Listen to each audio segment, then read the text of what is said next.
What's up, everybody, and welcome back to another episode of Blood on the Razor Wire TV. Today we got Arty on, straight out of Texas, did a bunch of time in the penitentiary, but he can tell his story better than I can. Arty, tell the people who you are, where you're from, and let's talk about you. Well, good morning, Chad. I appreciate you allowing me to come on, and been watching you for a while, and been watching what everybody has to say. And I'm a little bit different than some of the folks, but I'm Mark West. I live in Northeast Texas, and I've done right at 12 years in the feds. I had a conspiracy with intent to manufacture and distribute, but it was ghost dope. No pictures, no phone calls, no buys, no sales, just some hearsay. And when they picked me up, I refused to, of course, play ball with them. So they said, Mr. West, we got something for you. So I ended up getting my Fed time. I got served 151 months. And since I had two prior Texas TDCJ sentences, they careered me in the feds. So I went straight to USP, not knowing where I was headed for, or where I was going. I didn't know beforehand. All I knew was I found out Beaumont. Well, we're sitting on the bus, and we got transferred, and I got paroled from, like I said, Texas, and then I went to Montgomery County. So when we were going, we were on a van with a bunch of people, and they're like, "Oh, we're going to Beaumont." They're talking about the USP, and I'm in the van going, "I'm glad I'm not going to this place." So they pulled up to the camp, dropped some people off, pulled up to the low, dropped some people off. Said, "Well, I guess I'm going to the medium." Pulled up to the medium, dropped a few people off, and then there was like 5 of us left on the bus, and we went to the pen.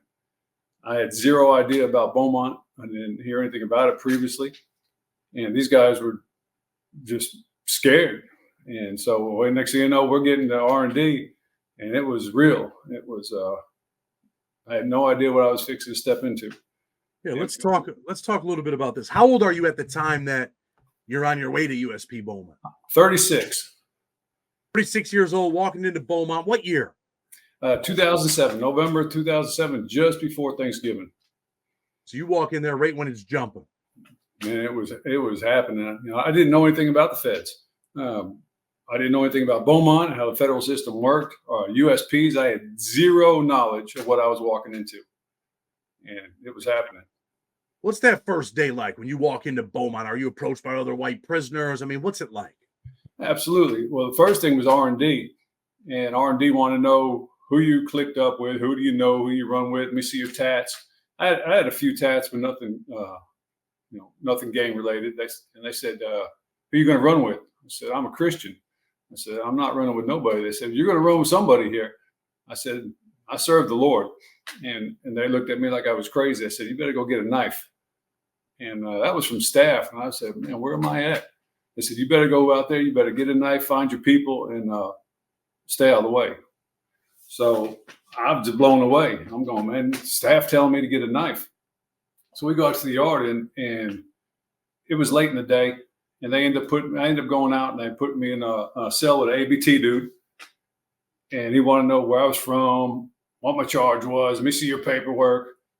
And, we got 30 days to get our paperwork. And wanted to know who I was. I said, "Well, I'm a Christian." He said, "Man, you can't live with me." And I said, "Look," I don't know how any of this works. He goes, "Well, you got X amount of time to get your paperwork." And so I was in the cell with this dude about 3 days, and they moved me out. They said, "You can't live here because you're not a gang member." They put me in a cell with a dude from Missouri, and we went on lockdown, man. Within a week, I was there. So we went down for a month.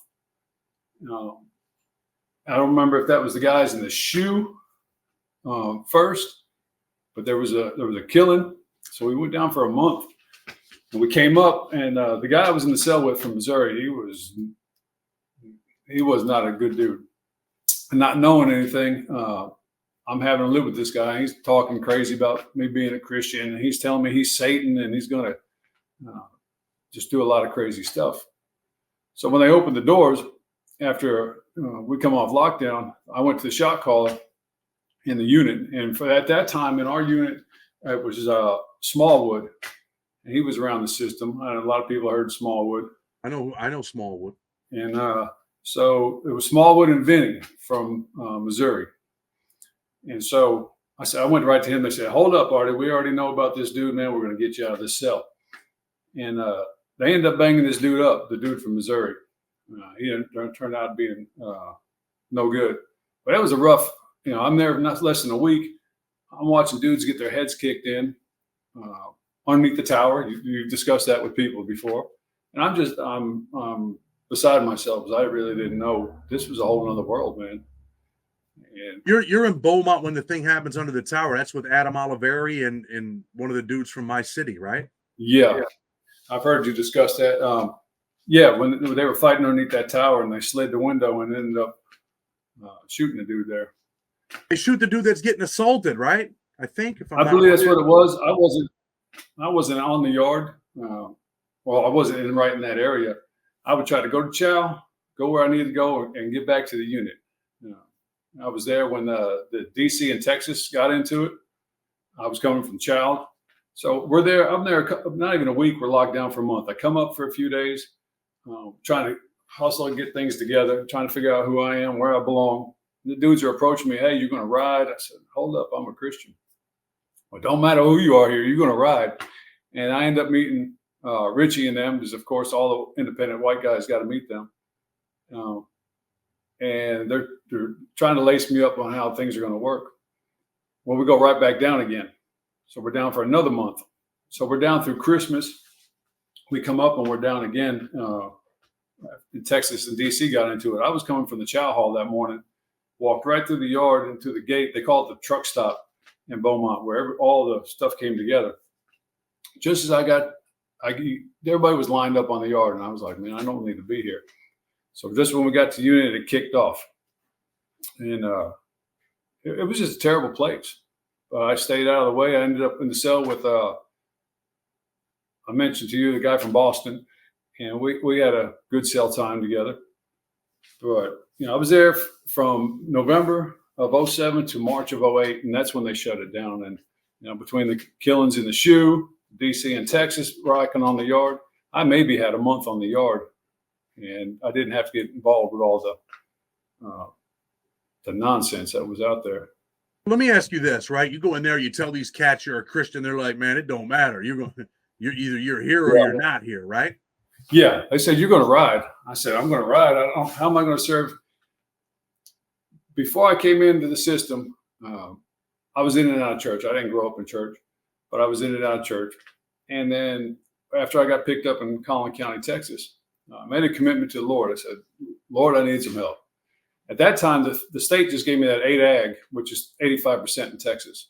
The feds came and backdoored me with the meth conspiracy directly after that. So they had 151 months with that as well. But I made a commitment to the Lord. I said, you get me through this, Lord, I'm serving you. I'm not getting in the gangs. I'm not doing anything out of line. And so I had that commitment, and I went in there with that. And they were telling me, oh, you're going to ride.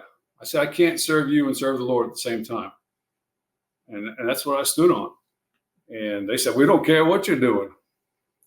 But for me, I knew I was using drugs previously. I was drinking. My lifestyle, that was addiction.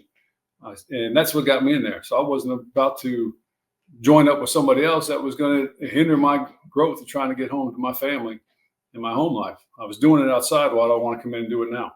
Let me ask you this, though. Do you think if you would have stayed at Beaumont and they didn't shut it down, that you would have had some issues talking about you were a Christian and you're around all the Texas dudes? Because them Texas dudes, they're gang members, whatever, but they feel like, yo, we run all Texas cats, right? Yeah, absolutely. It was the little bit that I was on the yard, it would have been issues. However, after I got through Beaumont and down the road, I met some people at another facility that were Christian brothers that did decades on that yard. So for me, every time I hit a yard, I look for the Christians immediately. So I think I would have met a few dudes there that I'm still friends with today that hopefully would have kind of kept me out of that situation. But they were running a hard yard there. You were going to come in, you were going to put in work, and it was almost impossible to stay out of the way there. Dudes they had a handle on it. You speak about that a lot because the guys that were running the yard there for a long time. You link up with Richie Guy and them, they're East Coast cats, Boston. Are you kind of, they got the independent car, pretty strong car over there at Beaumont, right? Yeah, it was deep. The Boston guys, as you said in the past, had the yard. They were doing, I met a lot of the guys. I met Scotty Barber. I met Richie. Everybody's got to meet Richie. I met Dookie and all those guys. They're doing a lot of shining. It was wild. Dookie blew himself up. I wasn't tight with these guys because I was only on the yard briefly. But, everybody's going to meet them. If you're independent, you're going to meet these guys. And if you ain't APT, you're going to be running independent. Let me ask you this. You talked about Dookie blowing himself up. Tell the people what you meant, because people that never been to prison don't know what that means. Well, they were not just them in particular, but in a lot of places, they were shining, moonshining. They weren't just making trash can wine. They were actually shining. They had electricity. They had the sugar. So they were making batches of shine. And whatever happened, the batch blew up in the cell. Because it's alcohol, you add electricity to it, and it's gas. It blew up, and he skin was falling off him. He was peeled, and he walked around like a mummy for quite a while. And people understand that. And these guys had full blown moonshine businesses going. So eventually, you leave. You end up leaving Beaumont, right? But before we leave Beaumont, let me ask you about the Texas thing, right? You said it was Texas against the DC dudes. That was the blacks, whites. Tell the people who it was. That was the Texas blacks and DC blacks. I don't know what they were getting into it over, but it was a cold morning. It was a rainy morning, and we came back from chow, and they were all lined up on the yard. And I said, I don't need to be here. And they kicked it off in the rain, and it was rocking for a while. And they had by the time they got everybody out and they had the guns on the yard, they had all these dudes zip tied face down in the rain, and they were getting it after each other. They were getting up and fighting, and they were zip tied together. You talked about being locked in that cell for 30 days at a time. Tell the people what it's like when you're locked in a cell like that, right? You're kind of in a concrete mausoleum with another man. What's it like to be locked in? What does it do to you mentally and emotionally? Since I've never experienced being locked in a cell like that, I've done county jail time prior to that in Texas in a dorm setting, but that was rough. Didn't know what to expect. And then I had a terrible cellie. This dude was just a horrible, horrible person. And so not only did I have the being locked down, no calls, no showers, food to the slot, and then I got a dude that calls himself Satan and is going to do all these crazy things. It takes a real toll on your brain. You don't know how to process it. And me being fresh in the system, thankfully I'm not weak-minded, so I maintained it. Got through it, did my reading, maintained till I got out. But I had a month and a month and a month, and we had 4 months down. And when we got to Atwater, we had 6 months of a solid lockdown. So you really got to be mentally stable. So you go to Atwater, right? You end up leaving Beaumont. You go to Atwater. What's it like when you walk into Atwater? And that's in California for those that don't know. Well, when we left Beaumont, we were on lockdown. They brought boxes to the unit. They told everybody to pack up, and they pulled the buses up on the yard and started shipping us. Prior to that, as a believer, I'm reading, I'm praying. I said, man, Lord, I need to get out of this place. I don't know how I'm going to maintain it here. So they ended up sticking us all in these buses and I go to Atwater. Atwater was basically the same way. They want to know who you're riding with when you get to R&D. They say, this is a rough yard. Find your people, get with your people, be prepared. And so when we walked out on the yard, the first thing I saw was dirt, not a stitch of grass anywhere. All the windows in this facility, they had 6 units, 3 on one side, 3 on there, the double stacked, and they had big glass, like 6-foot windows at the end of the runs that faced the rec yard. Every window in this place was busted, not a blade of grass anywhere. And I was like, really, Lord, this is where you're sending me? I asked you to get out of Beaumont, and you're sending me to a third world country. And it was shocking. Everybody beating on the windows when we hit the yard. And being from Texas, they didn't want us on the yard.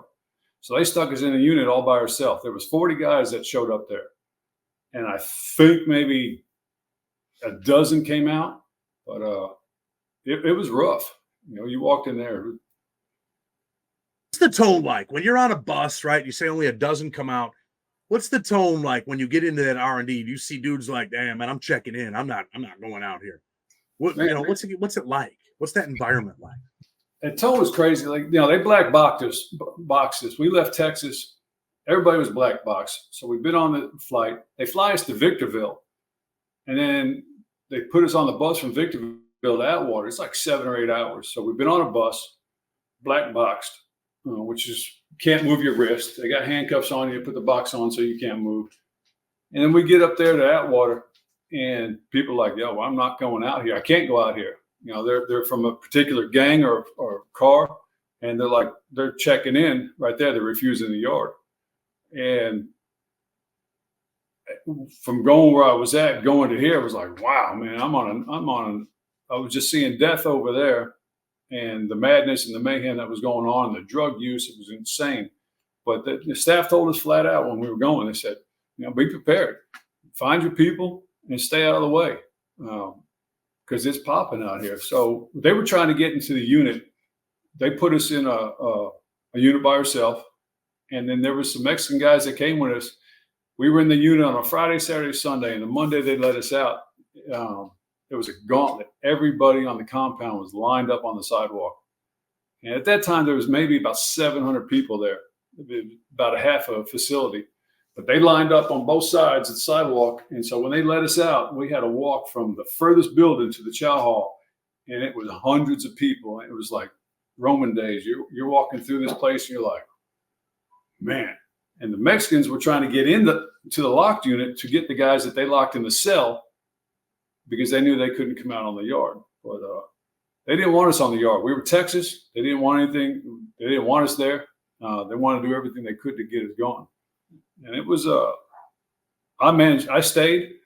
There might have been 7 people out of those 40 that actually stayed. I was there 2 years. White dudes embrace you as soon as you do come out and you get out in population, you get out to the yard? There was only 2 Texas guys there. I don't remember the shot caller's name. I had to go see him. At that time, I had my PSI, I had my paperwork. So I wasn't worried about where I was going. I knew my character. I knew I had my paperwork. And so they said, hey, go see your homeboy over there.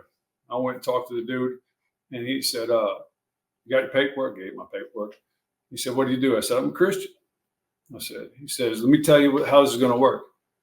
He said, a lot of people come in, they say they're Christians, and they get high, they're drinking. He says, you get out of line one time, you're going to know what time it is. He said, if you're a believer and you stand on what you say, you better walk this compound and serving the Lord. He said, as long as you do that, you don't cause any problems, you're going to be good here. If you need anything, come see me. Otherwise, leave me alone. He said, just do what you do. And I never had a problem. What's it like? What's it like for, you 36, 37 years old, you walk into Atwater and you're a grown man and you got another man telling you what's going to happen and what you're going to do. And if you get out of line, we're going to crack your head. What's it feel like to have a man tell you that?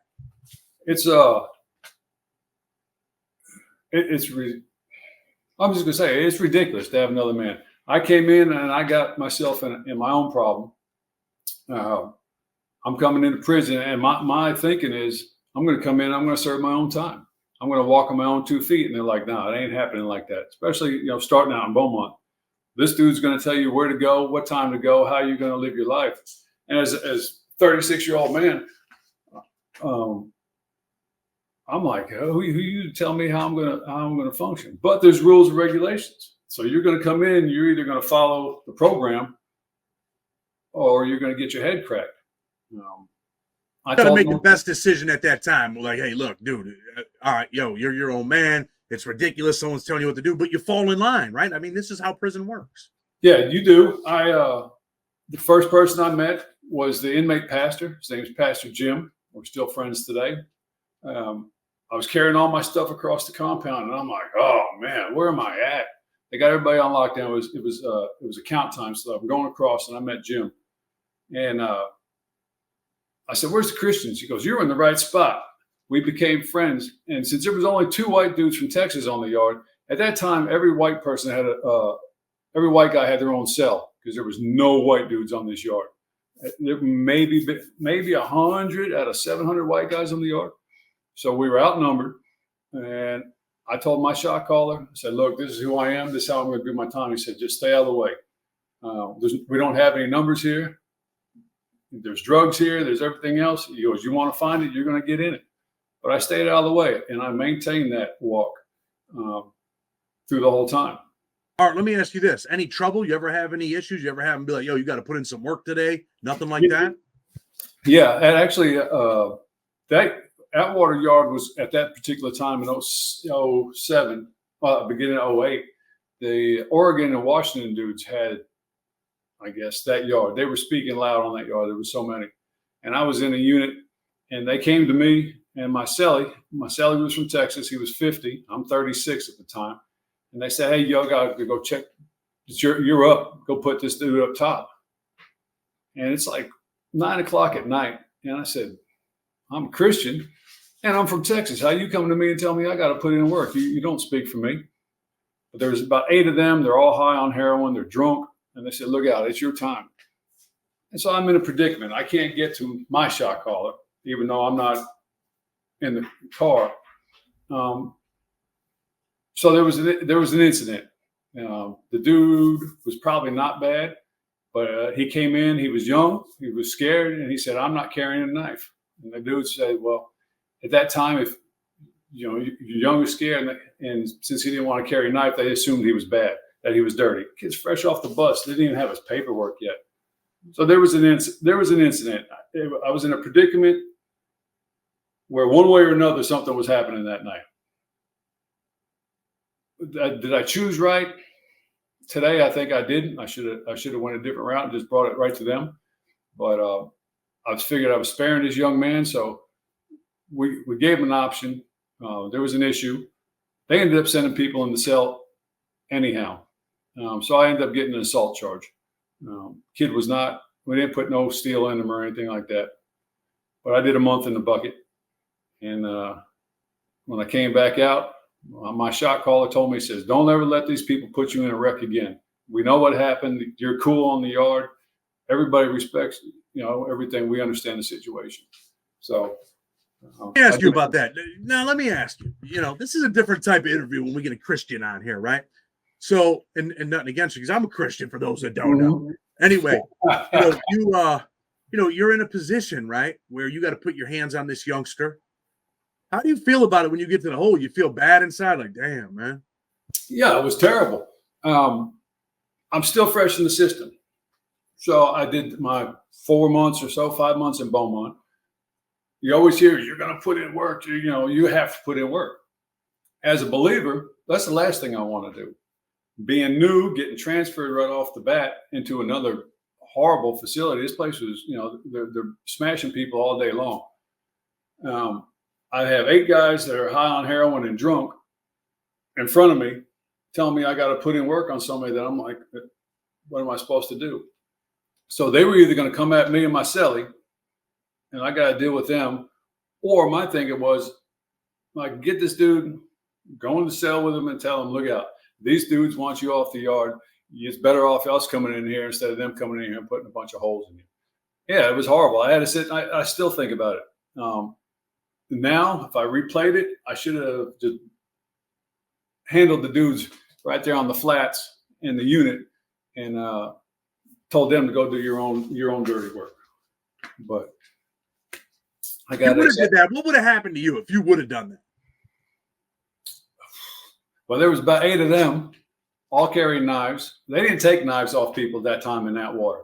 They would pull you over walking on the yard. They pat people down. They take their knives out, sit them down, pat them down, literally hand them their knives back and send them on about their business. It was insanity. What happened? I don't know. It could have gone 2 ways. White dudes could have been like, yo, this fool's crazy. But I let another man tell me what to do. And I didn't, I hated that. I didn't like that at all for myself. So there was my cellie and I went in the buck inside the cell. 2 guys came in after that. So me and the last guy ended up going to the bucket. The 2 other guys didn't get caught. That was the next day. Ask you this, though. You go in the cell, you tell the kid, look, man, pretty much, you got to go, right? You're trying to make this nice. He doesn't want to go. Does he start swinging at you guys first? I mean, what's his response? No, he was scared. He was early 20s. And I said, these guys want you off the yard. They think you're dirty. I'm not dirty. I said, you either got 8 guys coming in the cell or you're going to deal with us at the moment. Better off having us deal with cell. I said, once you leave here, just go to the officer and get off the yard and go from there. And he was just scared. He didn't know what to do. And it was unfortunate. We didn't make him bleed. Guys out there might be like, oh man, you're supposed to. We don't know. We know, and repeatedly that people get jumped on, they get beat on before any paperwork seen or anything. They're just scared. And it doesn't mean they're dirty. Doesn't mean they're a sex offender or anything. Like, oh, the guy's hot. How do you know he's hot? You're hot. Half the time the shot callers are hot. That's just the fact of the matter. And it was an unfortunate situation. I didn't like it. I believe I saved the kid's life. Really not trying to justify it, but I believe if they would have went in, it would have been bad because they weren't out just to put patty cakes on somebody. They're out there to put steel on somebody at that particular time. The wildest things you've seen in federal prison, man. Something that bothered you. Being on the yard in Beaumont Medium. We got through Atwater. I've seen a dude get shot on the yard from the tower. They had a knife. That was pretty crazy.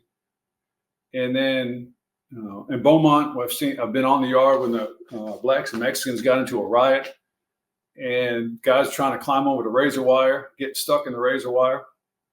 That was pretty intense.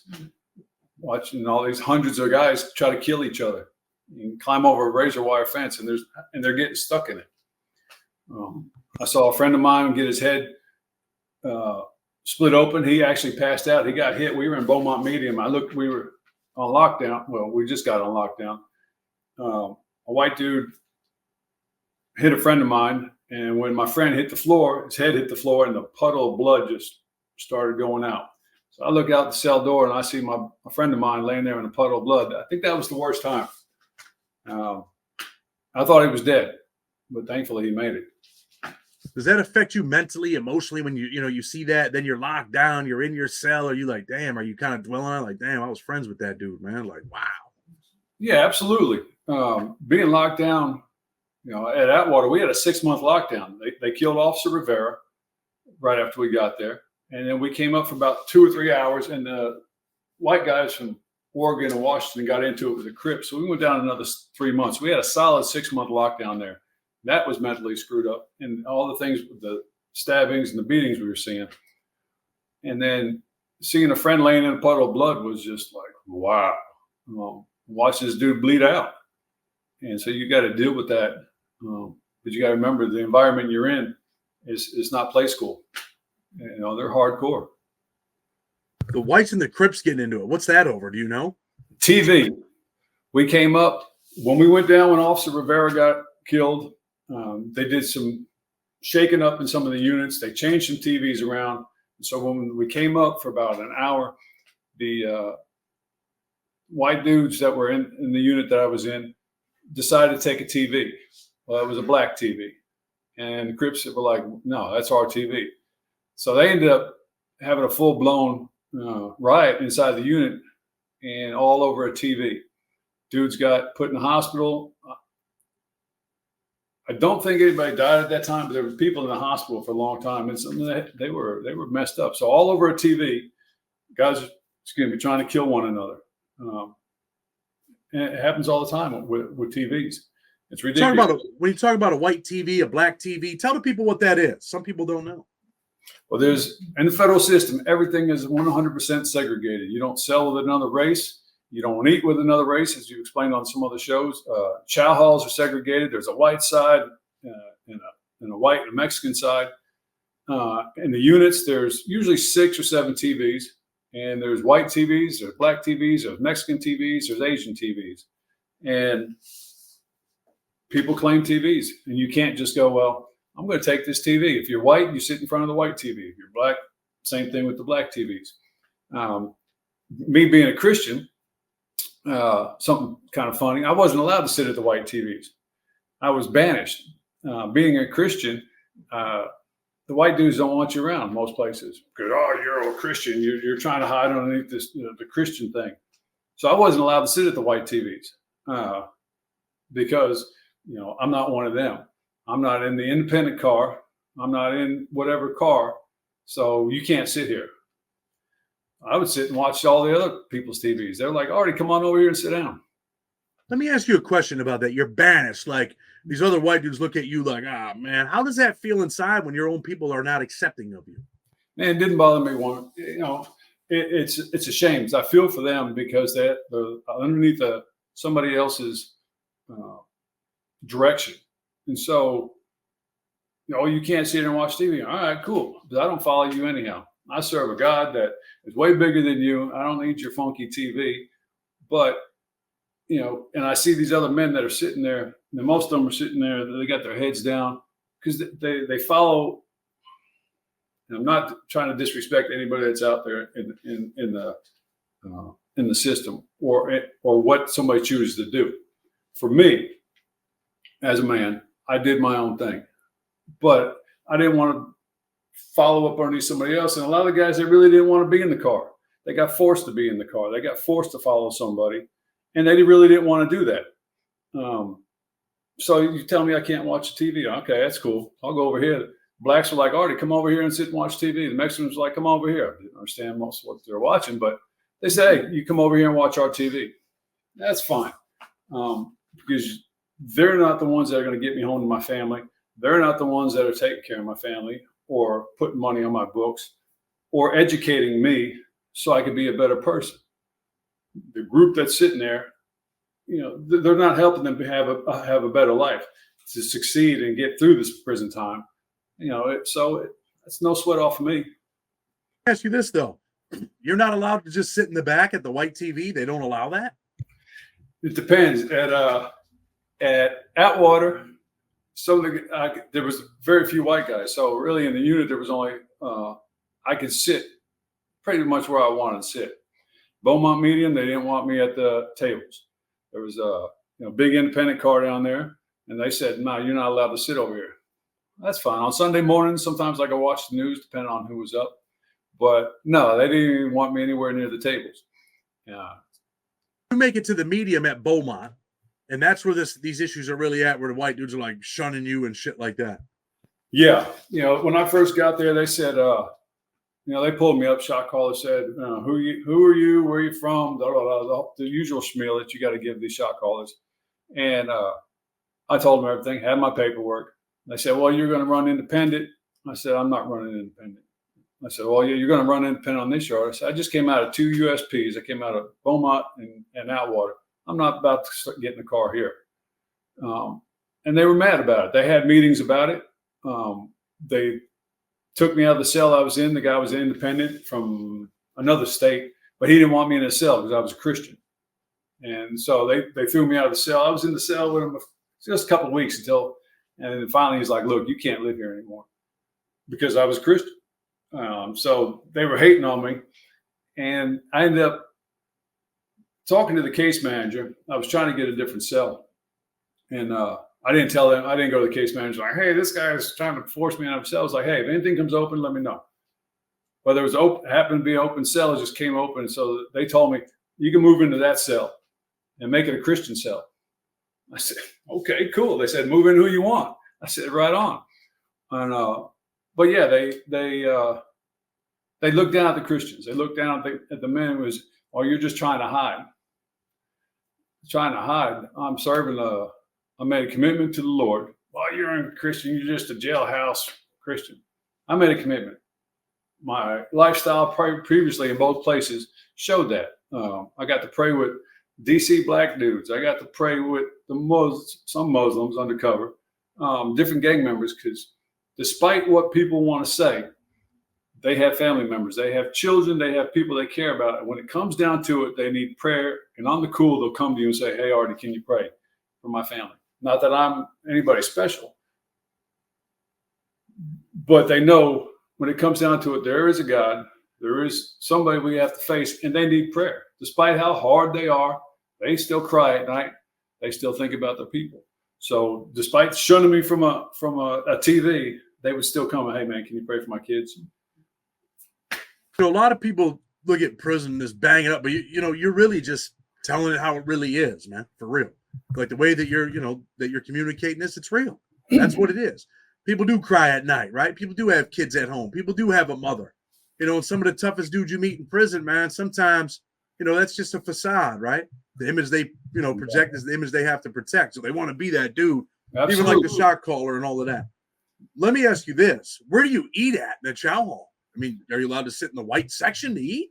At Beaumont, since I was fresh at USP when I first got there was an independent section. They let me sit there, but it was so messed up there. When we went to Atwater, I could sit at the white tables. There wasn't but a handful of whites, so they wanted everybody they could sit. When I got to Beaumont Medium, there was Christian tables at one time, so we were allowed to sit at a gang member it was a Spanish gang. It was like the Baracho brothers allowed the Christians to sit at their tables as long as nobody was there. If they came in the chow hall, then all the Christians had to get up. Eventually, the independents let us sit, the white Christians, where there was only a few of us. They let us sit at a table, but if a gang member or the independent dudes came in, we had to get up. And it was like, whatever, man. So I didn't like staying in the chow hall long anyhow because it was always happening. But that's how it went. The Spanish dudes, gangs, would let us sit there as long as their members weren't in the chow hall. What's that like, dude? You're sitting down eating and someone walks in and he's a gang member. You just get right up, or they be like, hey, bro? Or are you like, oh, man, I better get up, stand up and eat your cheeseburger in the corner?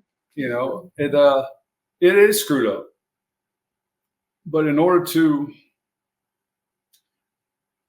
get through it, you got to deal with it. Not that I was scared or I was all cowering in the corner. I'm like, it's whatever.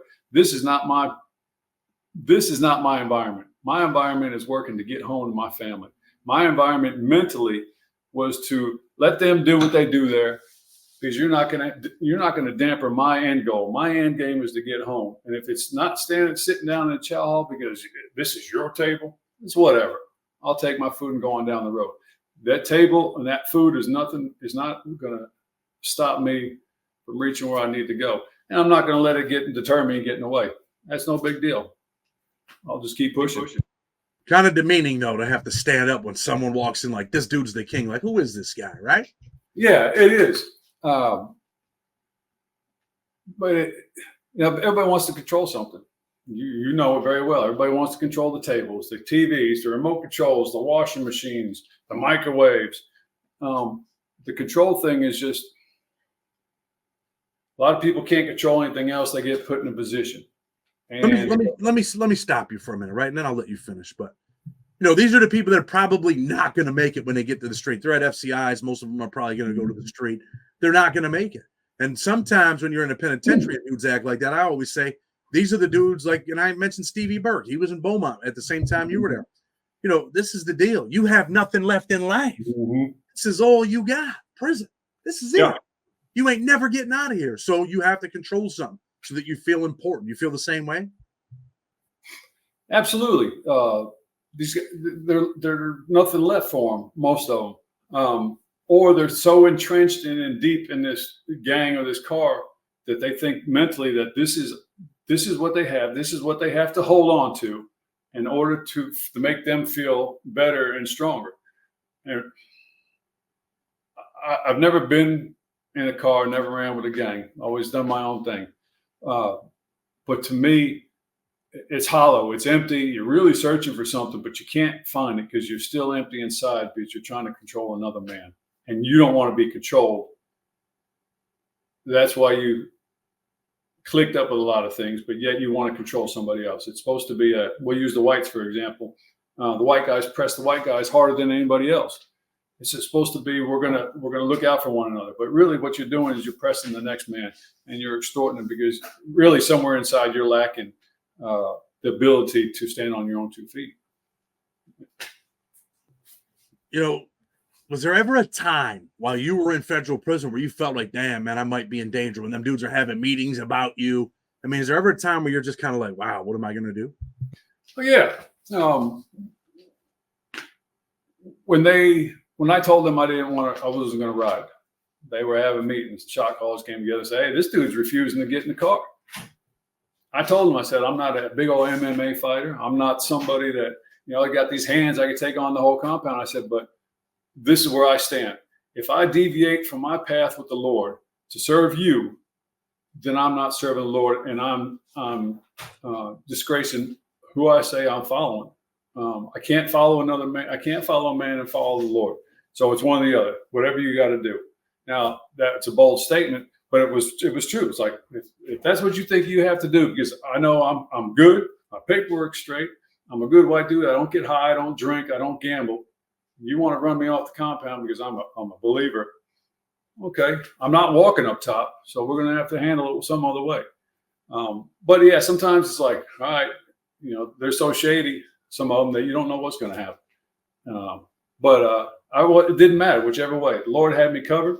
I was walking through it. I'm going to walk the compound. I walked that compound for 4 years. That was worse than the pen. And I got around Christian brothers. I got around people that were respected on the compound for being who they said they were. And that's a big thing. Be who you say you are when it comes down to it. How long you been home, Art? 6 years. I got home November of 17. So a little over 6 years, 6.5 years. And, when I left Beaumont, I went to Atlanta, and I went to Leavenworth.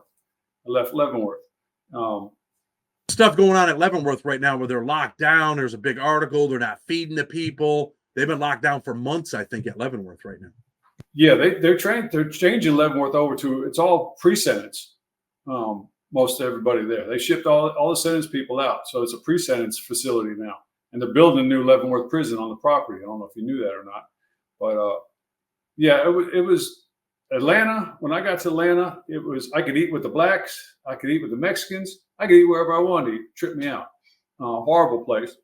And then Leavenworth was another political yard. The Missouri dudes had that yard pretty much locked down.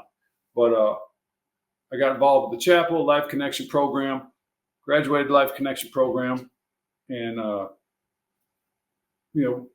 after coming home in November, my wife and I, Maria, we began a jail and prison ministry here in Northeast Texas. So we were going into Texarkana. We live by Texarkana. So we were going into county jail while on paper. I completed my paper. May was a year that I've been off paper. So I gave them 5 years without violating. It's possible.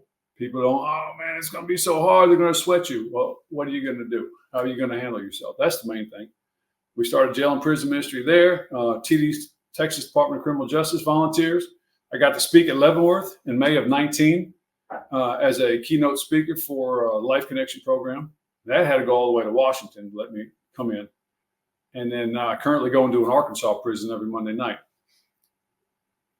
I stayed with my walk with the Lord all the way through prison. I did programs I needed to do. I worked in the chapel. I helped men become better men, to learn to read, learn to write, learn to become better thinkers, cognitive thinkers. How do you use your mind? And so they don't have to stay in prison. They don't have to stay incarcerated in their mind, so they can come home and be productive. Just like, you're striving to help different, men and women. We want that for both of them. But that's what we need to do. If we're going to be in that situation and we have any kind of thought or common sense, we're here to help the next person. And if we're doing that, we're doing an injustice to the men and women that we leave behind.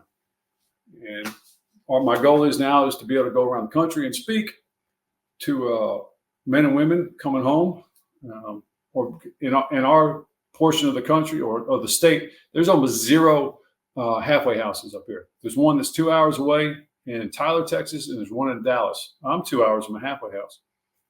So we're trying to begin some transitional homes up here. It's almost impossible. But, I made it through some horrible places, seen some horrible things. But I continued my walk through the whole bit. And you talk about a lot of people that you were with. I know some of them. You had somebody on your show a few months ago that I told you I knew. And I'm glad that he's home. And we're trying to help a brother out. He's in Edgefield right now. That he's been down 22 years. He deserves to come home. So we're working on getting him home. Well, listen, man, I appreciate you coming on, sharing your story. Anything you want to say before we go, Art?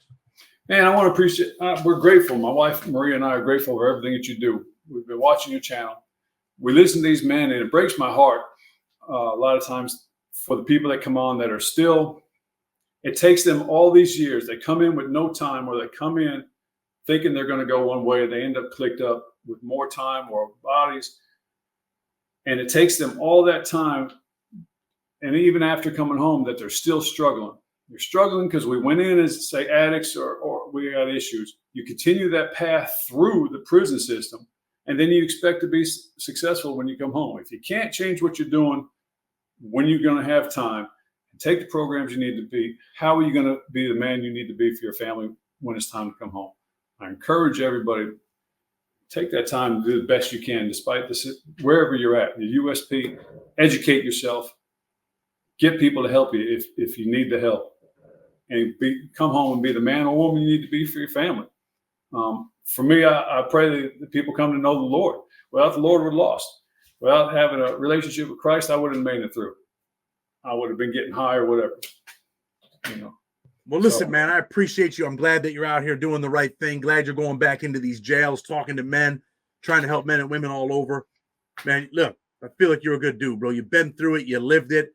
It's horrible that, the way that this system works for people that don't know, where, if you choose this way, you got to stand up. When someone walks in, you got to get up. You can't really be I tell this to people all the time, man, in prison. Men make their own decisions, right? You want to get something to eat, you go get something to eat. You want to take a piss, you can go take a piss. When you walk into prison, we always talk about man time and this and that. But really, man, are you really able to be a man when you're in prison, when other men tell you what to do, whether they're staff members, whether it's the warden, whether it's a cop? So look, man, get your life together, stay out, stay free so you can be a man. Arty, man, appreciate you coming out. I'm going to tell people, if you like what we're doing, you already know, hit that like button. Blood on the Razor Wire TV. With respect, until tomorrow, we're out.